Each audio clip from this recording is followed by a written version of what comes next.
이제 우리 자녀들이 이제 방학에 들어갔죠. 근데 방학이 조금 있으면 또 개학하게 돼요.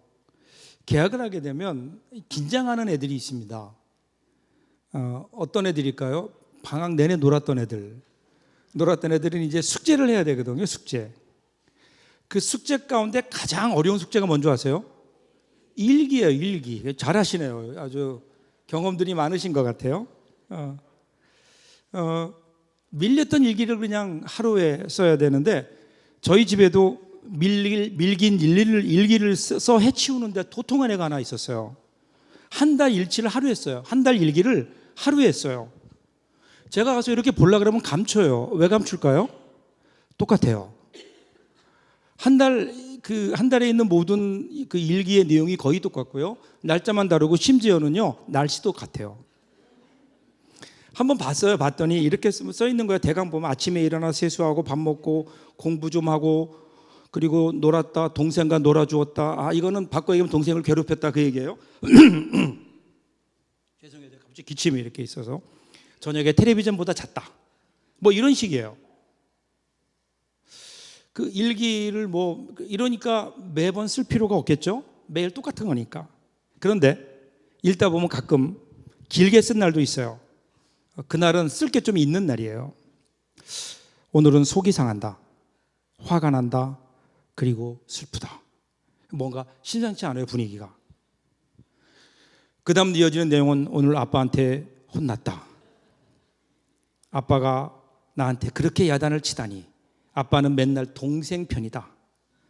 나는 늘 혼자다.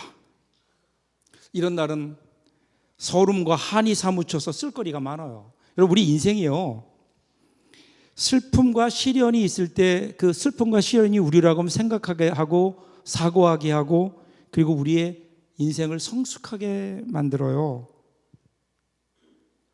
이런 아픔이 있으니까 쓸거리가 있잖아요.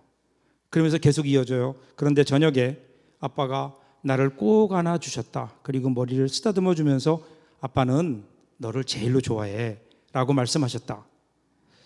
지난번에 동생에게도 똑같은 얘기를 하셨다. 그렇지만 싫지는 않다. 그냥 믿어주자. 아빠는 날 좋아한다고. 뭐 이런 얘기들이에요. 뭔가 이야기가 있죠. 여러분들이 일기를 쓴다면 어떤 이야기가 있을까요? 우리의 인생의 이야기. 오늘이 새해 첫 주일이에요. 이제 새롭게 시작하는 올 한 해, 우리가 소망 중에 무언가 새로운 마음을 가지고 새롭게 출발하지만, 그런데 여러분, 제가 장담컨대 여러분 인생이 작년과 크게 다르지 않을 거예요. 그게 그렇게 크게 달라질 그러한 환경이 아니거든요. 여전히 우리는 같은 환경 속에 살아갈 거고, 때로는 아웅다웅할 거고, 기뻐하기도 하고 슬퍼하기도 하고, 때로는 또 기고만장하기도 했다가 어떤 때는 또 우리가 절망하기도 할 거예요. 중요한 것은 작년이나 올해나 우리가 살아가야 되는, 우리가 맞닥뜨려야 되는 우리의 삶의 환경은 그다지 큰 변화가 없다는 거예요. 근데 문제는 그러한 환경 속에서 우리가 어떤 이야기를 만들어 갈 것인가 하는 것이 올 한 해를 의미 있게 그리고 새롭게 만들어 갈 수 있느냐 없느냐를 결정해요. 똑같은 인생을 살지만 같은 이야기가 나오는 건 아니거든요. 여러분, 고난을 겪으면서도 그냥 불평과 원망의 이야기로, 원망으로 가득 채워가는 사람이 있는가 하면은 같은 고난을 겪으면서도 아름다운 이야기들로 채워가는 사람이 있다고요. 똑같은 실패하는 그런 환경 속에서도 그냥 좌절로 끝나는 사람이 있는가 하면 어떤 사람은 더 큰 성공을 위한 과정의 이야기로 만들어가는 사람들이 있어요. 그런데 그 결과는 분명히 달라요. 분명히 달라요. 삶의 이야기가 있는 사람과 이야기가 없는 사람. 오늘 저와 여러분 한 해를 우리들이 출발하면서 우리는 어떤 이야기를 써갈 것인가? 어떤 이야기를 오늘 우리는 만들어 갈 것인가? 이러한 질문을 가지고 올 한 해를 우리들이 시작했으면 좋겠어요. 그리고 오늘 본문을 보시면 그러면 어떻게 우리가 올 한 해 아름다운 이야기들로 가득 찬 우리의 삶을 만들어갈 수 있을까? 그에 대한 답을 우리에게 제시해 주고 있어요. 오늘 읽은 말씀이 여호수아예요. 앞으로 우리가 한 달 동안 여호수아를 1월 한 달 동안 여호수아를 읽을 거예요. 여호수아. 지금 이집트를 출발해서 하나님이 이집트에서 이스라엘 백성들을 구원해 내셨죠. 그리고 그들이 이제 가나안 땅을 향해 지금 진군해 왔어요. 이제 광야 40년 동안의 모든 여정을 마치고 이제 드디어 꿈에 그리던 종착지, 그러니까 가나안 땅, 하나님의 약속의 땅, 젖과 꿀이 흐르는 그 땅을 눈앞에 두고 있어요. 이제 그 땅을 향해 들어가야 되는데, 그런데 마지막 남아있는 관문이 있어요. 그것을 건너야 돼요. 그게 요단강이에요. 그때는 우기였어요. 비가 많이 와서 요단강이 범람했어요. 세찬 강물이 흐르고 있는 그 요단강을 어떻게 건너가서 가나안 땅으로 들어갈 것인가 고민하고 있는 여호수아에게 하나님의 말씀이 임했어요. 뭐라고 말씀하셨죠? 자, 제사장들에게 명령해서 언약궤를 메고 요단강으로 들어가라 그러는 거예요. 그 다음은 어떻게 될지 몰라요. 그냥 요단강으로 들어가라 그랬어요. 아무리 생각해 보아도 이해가 되지 않는 명령이잖아요. 아니, 분명히 지금 앞에 물이 범람해서 엄청난 물이 흘러가고 있는데, 그런데 거기를 그냥 법궤를 메고 들어가라, 언약궤를 메고 들어가라. 그런데 여호수아가 믿음으로 순종해요. 순종해서 언약궤를 맨 제사장이 넘실거리는 요단 강물에 발을 들여놓자 어떤 일이 있었죠? 요단강이 갈라져요. 요단강이 갈라져요. 놀라지도 않네요. 요단강이 갈라지면서 이스라엘 백성들이 요단강을 육지처럼 건너가요. 다 건너갈 때까지 처음에 발을 들여놓았던 제사장들은 여전히 언약궤를 맨 채로 그대로 요단강에 서 있어요. 모든 백성들이 다 이제는 도강했어요. 요단강을 건너갔어요. 이제 제사장들만 건너오면 되는 거예요. 이런 상황에서 하나님께서는 뜻밖의 명령을 내리시는 거예요. 그것이 오늘 본문이에요. 뭐라고 말씀하세요? 하나님이 각 지파에서 한 명씩을 뽑아라. 이스라엘이 12지파니까 12명을 뽑아서 그들을 지금 제사장들이 발 딛고 서 있는 요단강으로 다시 들어가라. 거기서 그 요단강 밑에 있는 돌들을 하나씩 들고 오라는 거예요. 그 요단강 안에 있는 돌을 하나씩 메고 지금 우리가 기거하는 이곳으로 돌아와라. 이것이 하나님의 명령이에요. 이에 대해서 여호수아가 순종해요. 4절 5절이에요. 4절 5절. 여호수아가 이스라엘 자손 중에서 각 지파에 한 사람씩 준비한 그 12사람을 불러 그들에게 이르되 요단 가운데로 들어가 너희 하나님 여호와의 궤 앞으로 가서 이스라엘 자손들의 지파 수대로 각기 돌 한 개씩 가져다가 어깨에 매라. 그래서요, 이스라엘 대표, 각 지파의 대표들이 제사장들이 법궤를 메고 있는, 아직은 물이 갈라져 있는 그곳에 들어가서 돌을 하나씩 12개를 들고 나오는 거예요. 그 돌을 들고 나와서 어떻게 했죠? 길갈에다가 그 돌 무더기를 세워요. 왜 이런 기념비를 세우라고 하셨을까요?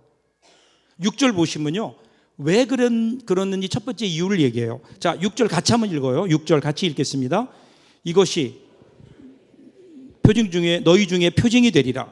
후일에 너희의 자손들이 물어 이르되 이 돌들은 무슨 뜻이냐 하거든.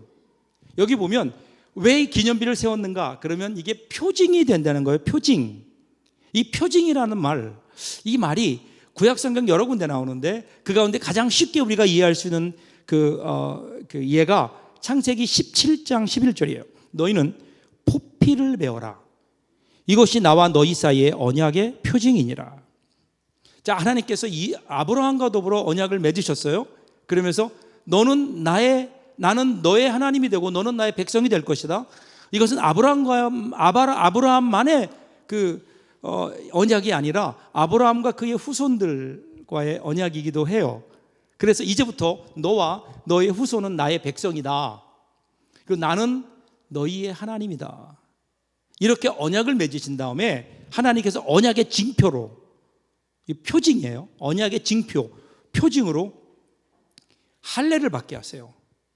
그러면 할례라는 게 의학적으로 얘기하면 포경수술 같은 거죠. 이제 이스라엘 백성들은요, 자기 몸에 하나님과의 언약의 표징을 가장 은밀한 곳에 가지게 된 거예요. 이 언약의 표징을. 그러니까 이스라엘 백성들은 이후에 이 할례 받은 자기의 몸을 보면서 무슨 생각했을까요? 아, 그래, 하나님이 우리 하나님이지. 우리 조상이었던 아브라함을 통해서 하나님께서 우리에게 약속해 주셨지. 하나님이 우리 하나님이 되고 우리는 하나님의 백성이라고. 그것을 보면서 내가 누구인가, 나의 정체성을 확인하게 되는 거예요. 여러분, 이게 표징이에요, 표징. 그러니까 지금 하나님께서 이스라엘 백성들에게 돌 12개의 돌을 가지고 돌 무더기를 만드신 이유가 뭘까요? 그 돌은 원래 어디에 있던 거예요? 요단강 속에 있던 거예요. 근데 어떻게 요단강 속에 있는 것이 여기 왔느냐?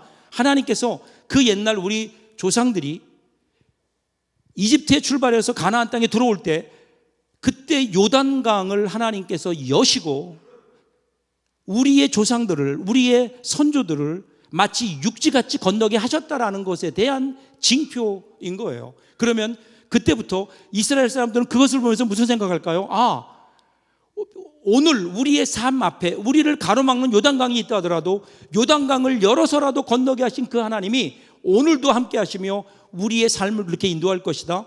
그 하나님에 대한 분명한 믿음을 확인할 수 있는, 그 하나님을 생각할 수 있는 상징, 그것이 뭐예요? 표징이에요, 표징. 자, 오늘 우리 삶 속에 정말 아름다운 이야기, 신앙의 이야기, 거룩한 이야기로 가득 차려면 오늘 우리에게 필요한 게 뭐예요? 표징이에요, 표징. 여러분의 표징이 있나요? 여러분 신앙생활 몇 년 하셨어요? 근데 여러분의 신앙생활 가운데 이 표징이 있단 말이에요. 그것을 바라보면 하나님의 은혜가 느껴지고 그것을 바라보면 하나님의 사랑을 알 수 있는 그 표징. 이거 없다면 왜일까요? 하나님께서 우리에게 은혜를 주시지 않으셔서 그럴까요? 아니잖아요. 하나님은 우리에게 분명히 많은 은혜를 주셨어요. 그런데 우리가 그 은혜를 표징으로 만들지 못한 거예요. 그 이유는 뭘까요? 그냥 은혜를 흘려버렸어요. 흘러가는 시간 속에 흘려버렸다고요. 그 은혜를 잡지 못했어요. 그래서 잡아서 표징으로 만들지 못한 거예요. 그래서 우리는 하나님이 은혜를 주셨어요. 그래서 그때는 감사했어요. 그런데 돌아서면 잊어버려요. 그래서 우리에게 있던 많은 은혜들이 우리에게 표징으로 우리 가운데 남지 못하고 그냥 흘러가는 거예요. 올 한 해 동안 저와 여러분이 이러한 많은 하나님의 은혜의 표징들이 여러분 삶 가운데, 여러분 가정에, 우리 교회 안에 많이 만들어질 수 있기를 주님의 이름으로 축복합니다. 어떻게 만들 수 있을까요? 여러분, 제가 초등학교에 입학하던 날 저희 할머니가 저를 데리고 교회로 가셨어요. 옛날에 다니던 교회가 작은 교회였는데 그 교회 앞에 작은 화단이 있어요. 그 화단에 나무 묘목, 작은 나무를 한 그루 가져오시더니 저랑 같이 심으셨어요. 나중에 커서 보니까 그게 라일락으로 제가 기억하는데, 그러면 할머님이 이렇게 말씀하세요. 이 나무는 네가 초등학교에 들어가게 된 것을 감사하면서 내가 심는 나무다. 너는 이 나무를 보면서 항상 하나님을 생각해라. 그리고 나무가 자라는 것처럼 네가 잘 자라서 좋은 목사가 됐으면 좋겠다. 이 할머님이 저에게 어릴 때 그렇게 말씀하셨어요. 그때부터 그 나무는요 저에게 표징이에요. 지금도 그래요. 제가 어릴 적에 좀 개구졌거든요. 그래서 교회에서 막 뛰어다니고 애들하고 싸우고 뭐 막 그러다가도요 그 나무만 보이면 갑자기 제가 숙연해져요. 그 앞에서 나는 하나님의 사람이에요. 나는 목사가 될 사람이었어요. 그 나무 앞에만 서면 나는 하나님의 그 소명이 생각나고 하나님의 은혜가 나도 모르게 나한테 밀려오는 것 같았다고요. 그 나무는 저의 어린 시절 저에게 신앙의 표징이었어요. 사랑하는 여러분, 오늘 우리에게 표징이 필요하지 않을까요? 우리는 너무나 쉽게 그 귀한 하나님의 은혜를 그냥 흘려버려요. 아무것도 아니라는 듯이 흘려버려요. 그리고 뒤돌아서면 잊어버려요. 그래서 우리는 마치 하나님이 나에게 한 번도 은혜를 주시지 않은 것처럼 은혜의 흔적도 없이 살아가는 오늘 우리의 모습. 그러니까 우리에게 무슨 이야기가 있겠어요? 표징. 올 한 해 동안 여러분의 감사한 일이 있어요? 그러면 잡으세요, 은혜를. 그리고 무언가 은혜를 기억할 수 있는 어떤 일들을 해보세요. 그것이 여러분들에게 표징이 되어서 여러분들의 한 해 동안의 삶을 풍요롭게 만들어 갈 겁니다. 표징 기억하세요. 두 번째는요, 7절을 보겠습니다. 7절. 그들에게 이르기를 요단물이 여호와의 언약궤 앞에서 끊어졌나니 곧 언약궤가 요단을 건널 때 요단물이 끊어졌으므로 이 돌들이 이스라엘 자손에게 영원히 기념이 되리라 하라 하니라. 이 기념이라는 말이 지카론이라는 말인데, 이 말을 쉽게 이해하려면요, 출애굽기 12장 14절을 보면 돼요. 너희는 이날을 기념하여 여호와의 절기를 삼아 영원한 규례로 대대로 지킬지니라. 이 말씀은, 이 절기는 유월절이에요. 그러니까 하나님께서 놀라운 출애굽의 사건, 그러니까 이스라엘 백성들이 이집트에서 노예로 살고 있었는데 그들을 구원해내신 하나님의 그 놀라운 역사, 그것을 기념하기 위해서, 기억하기 위해서, 잊지 않기 위해서 하나님께서 유월절이라고 하는 절기를 만드셨다라는 거예요. 그리고 실제로 지금 이스라엘 백성들은 유월절을 지키잖아요. 유월절을 지키면서 지금부터 오래전, 수천 년 전에 일어났던 출애굽 사건을 기억해요. 그리고 이 기억을 통해서 지금도 함께 하시는 하나님, 그 하나님의 은혜를 기억하며 자기들이 누구이고 그렇기 때문에 어떻게 살아야 되는가, 자기의 정체성을 확인해요. 그러기에 여러분, 오늘 우리가 이야기가 풍성한 삶을 살아가려면 두 번째 기억해야 될 게 기념이에요. 기억하는 거예요. 기억은 실력이에요. 여러분, 신앙은요, 기억하는 거예요. 신앙은 기억하는 거예요. 왜 그럴까요? 그 성경을 보면, 특별히 구약을 보면 가장 많이 나오는 단어가 기억하라, remember, 기억하라. 왜 그럴까요? 여러분, 신앙은요, 하나님의 은혜에서 시작해요. 하나님의 은혜에서 시작한다고요. 하나님이 세상을 이처럼 사랑하사 우리에게 구원이 왔잖아요. 우리가 무언가를 노력해서 얻은 구원이 아니잖아요. 우리의 신앙의 출발이 나의 노력이나 나의 공로가 아니잖아요. 그냥 하나님께서 일방적으로 우리를 사랑하셔서, 그래서 우리에게 열어주신 것이 구원이잖아요. 근데 그것을 기억하지 못한다면 우리 신앙은 근거가 없어지는 거예요. 로마서 5장 8절 유명한 말씀이에요. 제가 가장 좋아하는 말씀이에요. 우리가 아직 죄인 되었을 때 그리스도께서 우리를 위하여 죽으심으로 하나님께서 우리에 대한 자기의 사랑을 확증하셨느니라. 우리가 아직 죄인 되었을 때라고요. 우리가 아니에요. 우리에게는 아무것도 아니었는데 하나님의 은혜가 핵심이라고요. 그래서 신앙의 핵심은 은혜예요. 하나님의 은혜. 근데 만약에 우리가 이 은혜를 잊어버린다면, 하나님의 은혜를 기억하지 못한다면 오늘 우리 신앙은 뭘까요? 그래서 마귀는, 사탄이 한 일이 뭔지 아세요? 우리로 하여금 이 하나님의 은혜를 기억하지 못하게 해요. 우리의 기억을, 우리의 눈을 자꾸만 다른 데로 돌려요.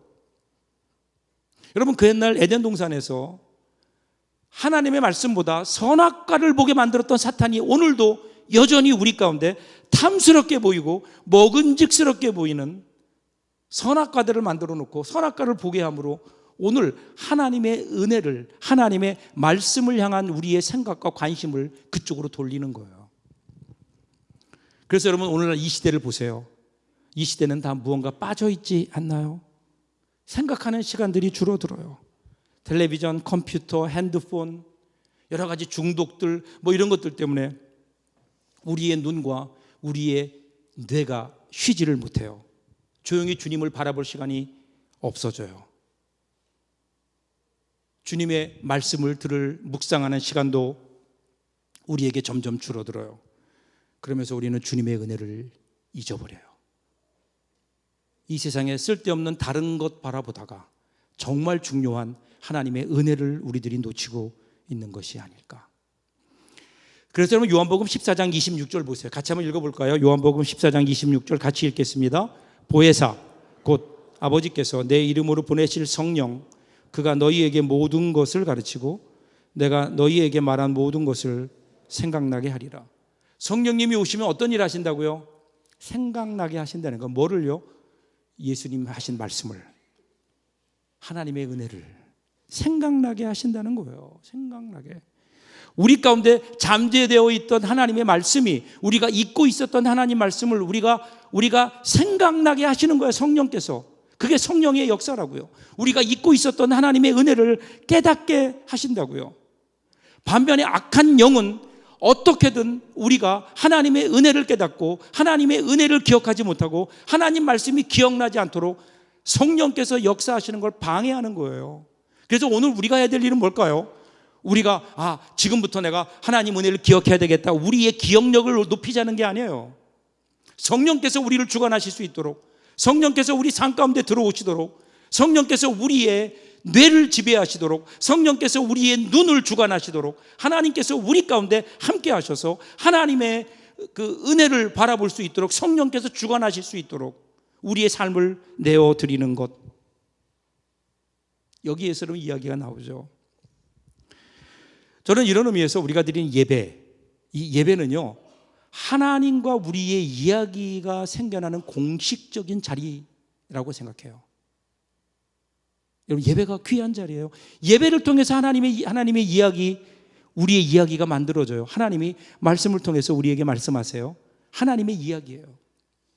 하나님의 이야기가 성령의 역사하심을 우리 가운데 울려 퍼져요. 그때 우리는 하나님의 이야기로 우리 삶이, 우리의 마음이, 우리의 심령이 가득 차요. 그러면 어떻게 하죠? 우리는 하나님 앞에 찬양하며 기도하며 하나님께 우리의 이야기를 하나님께 드린다고요. 거기에서 하나님과 나의 이야기가 만들어지는 거예요. 예배가 여러분 그런 거 아닐까요? 예배가. 여러분 바닷가에 가보셨죠? 바닷가에 가보면 탁 트인 바다를 바라보면 어떤 생각이 드나요? 바다가 우리에게 전해주는 메시지가 있잖아요. 바다가 우리에게 들려주는 멜로디가 있고, 그리고 바다가 우리에게 속삭이는 이야기가 있어요. 바닷가에 가면 우리의 마음속에, 우리도 바다는 아무 얘기도 안 하는데 우리 마음속에 여러 가지 이야기들이 생각이 나요. 그게 바다거든요. 그런데 여러분, 바다가 썰물 때가 되면 물이 다 빠져요. 그런 바다 보신 적 있나요? 그런 바다는 우리에게 아무런 얘기도 못해요. 바닥이 드러난 바다를 한번 보세요. 그러면 육지의 온갖 쓰레기들이 거기에 다 들어가 있어요. 마치 쓰레기장 같아요.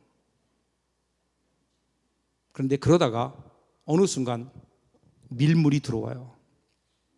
그러면 물이 빠질 때, 썰물 때 보였던 바다의 온갖 더러운 것들이 어떻게 한순간에 없어져요.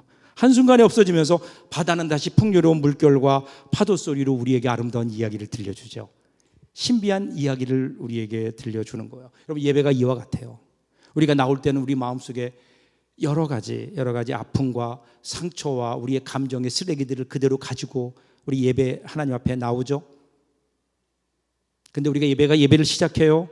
그리고 우리의 마음이 하나님을 향해요. 하나님의 보좌를 향해요. 그러면서 어느 순간 찬양하고 기도하며 우리의 마음 문이 열려지기 시작해요. 그러면 어느 순간 말씀을 들으며 찬양하며 우리 마음속에 하나님께서 우리에게 주신 은혜가 물밀처럼 우리 가운데 밀려와요. 그러면 어떻게 해요? 하나님의 은혜가 우리 가운데 밀려와서 우리 마음속에 있었던 온갖 잡동사니들, 세상의 잡동사니들로 가득했던 우리의 마음을 덮어요. 하나님의 은혜가 덮어요. 그러면 그 은혜의 물결이 넘실거리면서 그때부터 우리 마음속에는 그 하나님의 은혜의 물결이 우리에게 전해주는 이야기, 그 이야기가 우리에게 들려오는 거예요.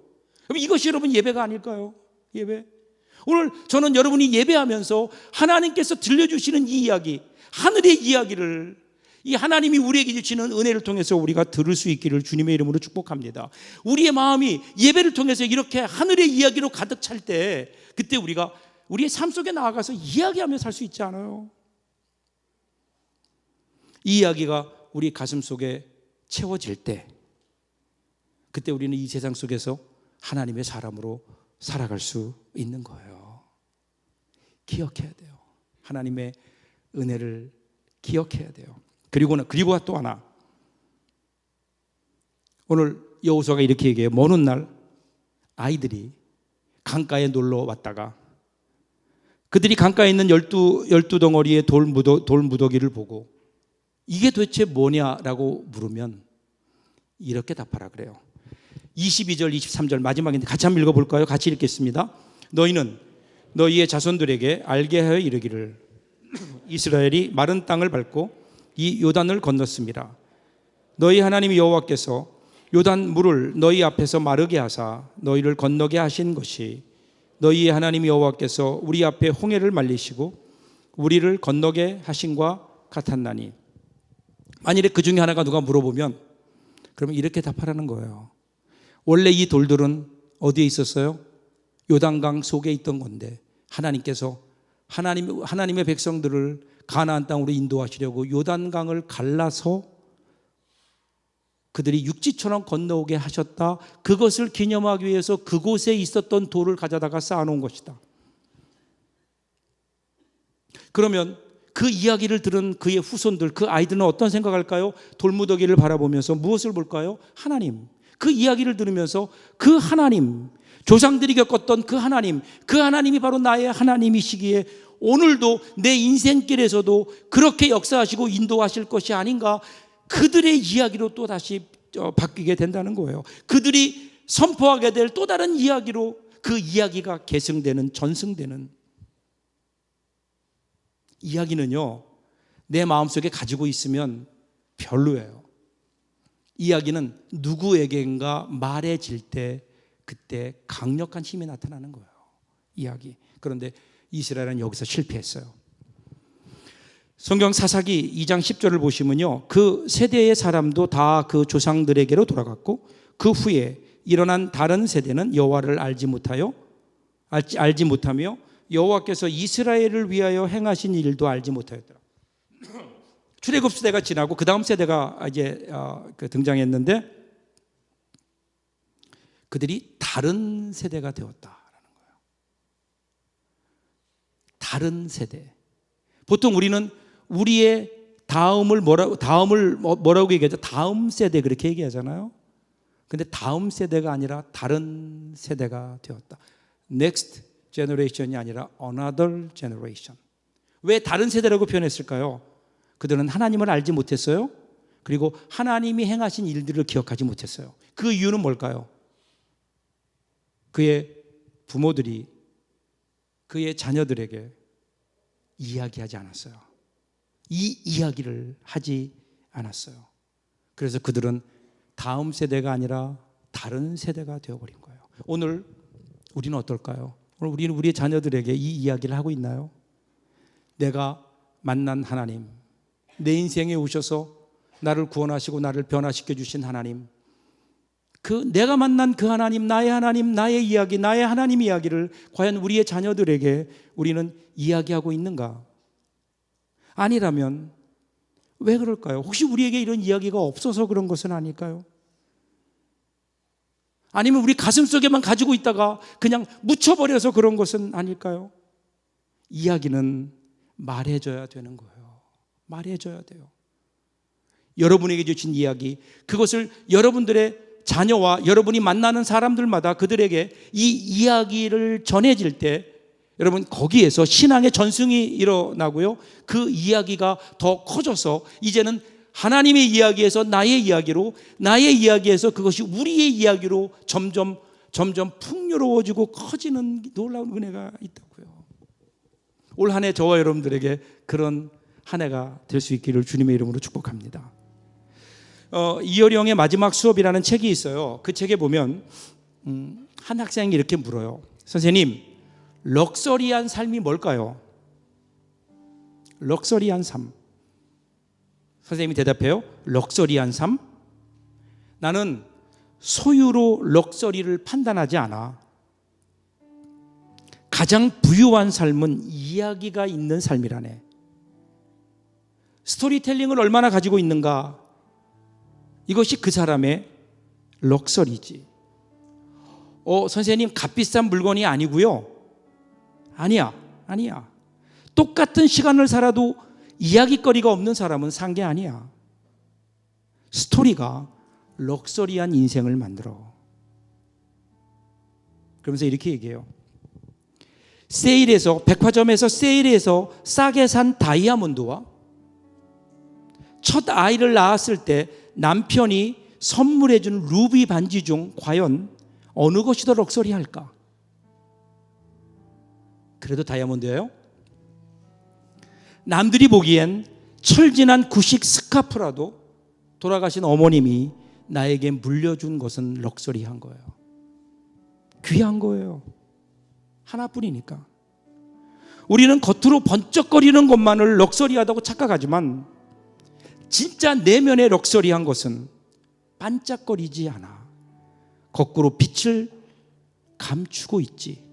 하지만 그 자체가 고요한 금광이야. 이 이야기가 있는 삶. 철로 역정의 저자인 존 버니언이 이런 얘기했어요. 하나님의 덧셈은 뺄셈이다. 이게 무슨 말일까요? 하나님의 덧셈은 뺄셈이다. 하나님이 주시는 덧셈, 하나님이 우리에게 뭔가를 더해 주시는데 인간적으로 볼 때는 그게 뺄셈이라는 거예요.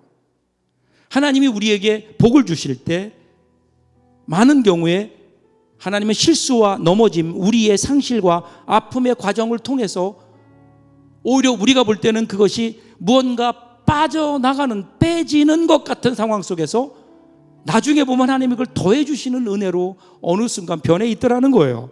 근데 이런 과정을 통해서 우리는 내가 무언가를 얻는 것으로 만족하는 것이 아니라 그 안에 스토리가 생겨요. 하나님이 나에게 주시는 이야기. 그래서 그리스도인은요, 예수님을 그리스도로 만남으로 하나님의 이야기를 가진 His history, His story. 그 하나님의 이야기를 가진 사람들 아닐까요? 사도 바울이 그래서 이렇게 고백해요. 갈라디아서 6장 14절에 보면 그러나 내게는 우리 주 예수 그리스도의 십자가 외에 결코 자랑할 것이 없나니 그리스도로 말미암아 세상이 나를 대하여 십자가에 못 박히고 내가 또한 세상을 대하여 그러하니라. 이게 그의 고백이에요. 그의 이야기예요. 그가 예수님을 만났던 이야기예요. 그가 예수님 만났더니 그동안 자기에게 중요하던 모든 것, 그것이 중요하지 않더라는 거예요. 내가 자랑할 것은 예수 그리스도의 십자가밖에는 없다. 사랑하는 여러분, 주님의 은혜로 인하여 생긴 이야기, 주님의 은혜로 변화된 이야기, 우리 주님 만난 이야기. 여러분, 이 이야기가 올 한 해 동안 저 여러분의 삶 속에 풍성했으면 좋겠어요. 그리고 그 이야기를 그래서 우리의 자녀들에게, 우리가 만나는 사람들에게 그것을 전해줌으로 하나님의 이야기가 우리의 이야기로, 나의 이야기로, 나의 이야기가 우리의 이야기로 점점 풍성해져서 올 한 해 동안은 똑같은 환경 속에서도 아름다운 이야기를 만들어내는 저와 여러분들 될 수 있기를 주님의 이름으로 축복합니다. 기도하겠습니다.